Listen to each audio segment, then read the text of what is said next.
Mumbai Indians captain Hardik పాండ్యాపై వేటు తప్పదు అంటూ ఊహాగానాలు వినిపిస్తున్నాయి.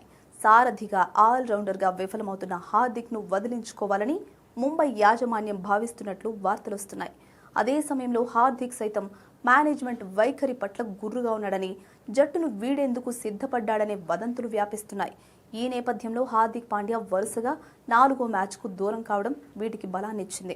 ఐపీఎల్ 2026లో భాగంగా పంజాబ్ కింగ్స్తో మ్యాచ్కు కూడా పాండ్యా అందుబాటులోకి రాలేదు. దీంతో అతడి స్థానంలో ఈసారి జస్ప్రీత్ బుమ్రా తాత్కాలిక కెప్టెన్గా వ్యవహరించాడు. ఇక లీగ్ దశలో ముంబైకి మరో 2 మ్యాచ్లు మాత్రమే మిగిలున్నాయి. అయితే ఇప్పుడైనా హార్దిక్ జట్టుతో కలుస్తాడా లేదా అన్నది ప్రశ్నార్థకంగా మారింది.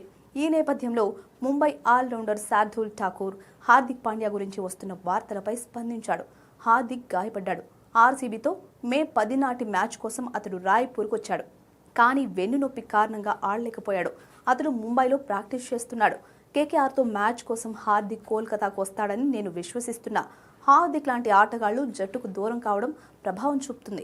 ఇక సోషల్ మీడియాలో వదంతుల గురించి ప్రత్యేకంగా చెప్పాల్సిందేం లేదు. అందులో కొన్ని నిజాలు, మరికొన్ని అబద్ధాలు ఉంటాయి. జట్టు యాజమాన్యానిదే అంతిమ నిర్ణయం.